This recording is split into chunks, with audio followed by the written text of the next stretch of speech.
प्रिय क्रांति मित्रों हो, जय भीम, जय अशोक, जय संविधान, जय भारत।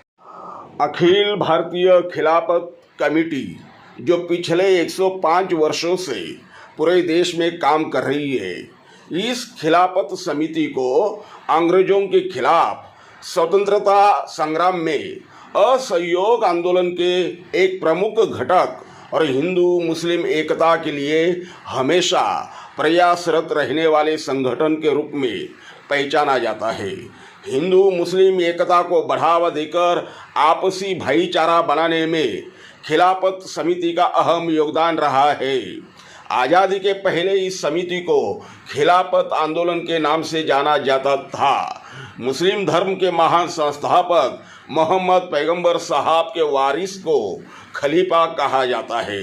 इसी खलीफा शब्द से खिलाफत संज्ञा का निर्माण हुआ। इस खिलाफत आंदोलन के संस्थापक हमारे भारतीय स्वतंत्रता संग्राम के नेता मौलाना शौकत अली, मौलाना मोहम्मद अली जौहर, हकीम अजमल खान और हमारे स्वतंत्र भारत के पहले शिक्षा मंत्री रह चुके अबुल कलाम आज़ाद जी ने इस खिलाफत आंदोलन को जन्म दिया। 105 साल पुराने ऑल इंडिया खिलाफत कमेटी की ओर से प्रेषित मोहम्मद पैगंबर साहब की जयंती के अवसर पर बुधवार 18 सितंबर 2024 को मुंबई के खिलाफत हाउस भाईखला से लेकर मस्तान तालाब नागपाड़ा तक एक भव्य ईद ए मिलाद जुलूस का आयोजन किया गया है। इस जुलूस की खास बात यह है कि इस जुलूस में शामिल होने के लिए भीम आर्मी चीफ भाई चंद्रशेखर आज़ाद को विशेष तौर पर आमंत्रित किया गया है। खिलाफत समिति के इतिहास में एक चंद्रशेखर आज़ाद एक केवल चौथे नंबर के नेता है जो गैर मुस्लिम है। इसके पहले हेमवती नंदन बहुगुणा, वीपी सिंह और मुलायम सिंह यादव जी को यह सम्मान प्राप्त हुआ।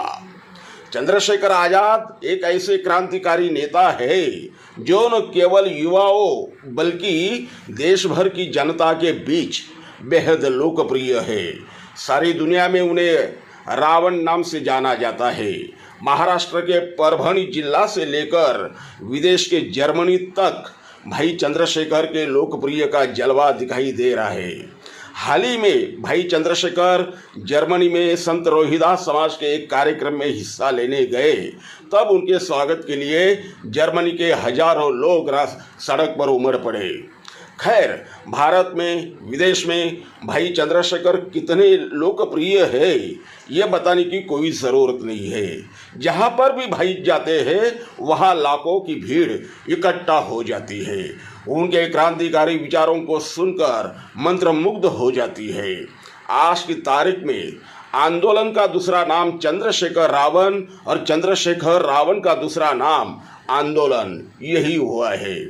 चाहे सड़क हो या संसद हो, चंद्रशेखर भाई के सिवाय कोई भी नेता अन्याय अत्याचार के खिलाफ लड़ने की तो बात छोड़ो, वो शोषण व्यवस्था के विरुद्ध खोलकर बोलने का साहस भी नहीं कर पाते।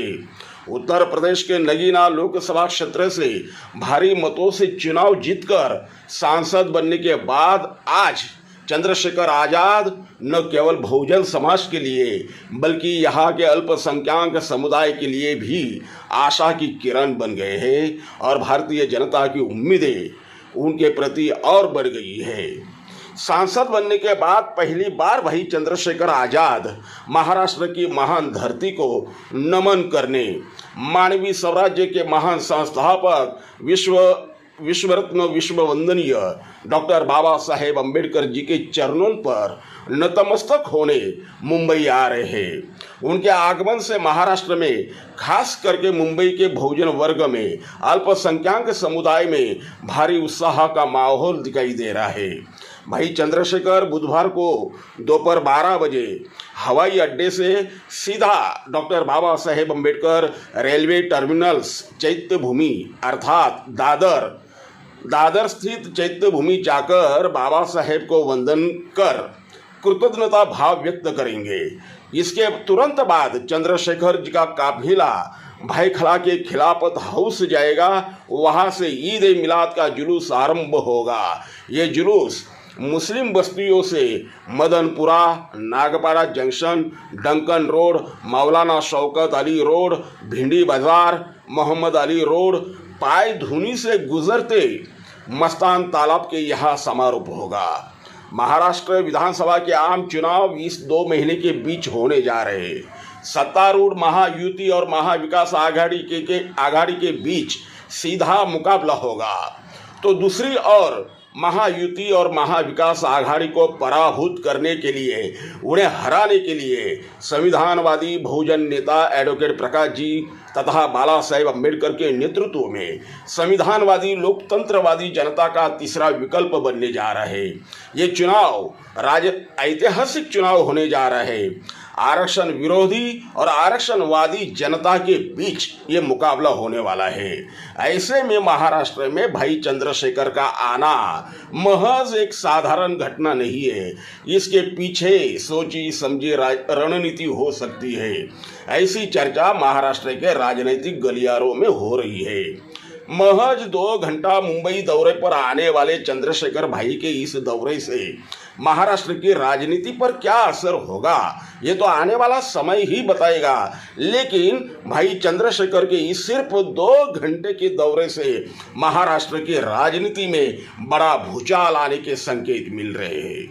क्या वाकई में चंद्रशेखर महाराष्ट्र में आकर कोई नया राजकीय समीकरण तो तैयार नहीं करेंगे? महाविकास आघाड़ी की मजबूत वोट बैंक माने जाने वाले मुस्लिम वोट बैंक में सीधे तौर पर सेंधमारी कर और दलित वोट बैंक मजबूत कर महाराष्ट्र की राजनीति में अपना खुद का विकल्प तैयार करने में भाई चंद्रशेखर कामयाब होंगे।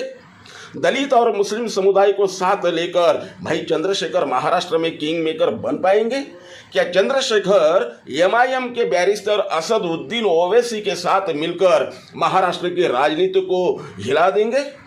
क्या चंद्रशेखर महाराष्ट्र में बाबा साहेब के पोते एडवोकेट प्रकाश जी अम्बेडकर को अपना राजनीतिक बल दे देंगे? चंद्रशेखर, प्रकाश जी अम्बेडकर और असदुद्दीन ओवैसी मिलकर तीसरा विकल्प बनाकर महाराष्ट्र की सत्ता अपने हाथ में लेंगे? क्या है भाई चंद्रशेखर के मन में? इसके बारे में हम भीम पैंथर के अगले वीडियो में विस्तार से चर्चा करेंगे। तब तक के लिए नमो बुद्धाय।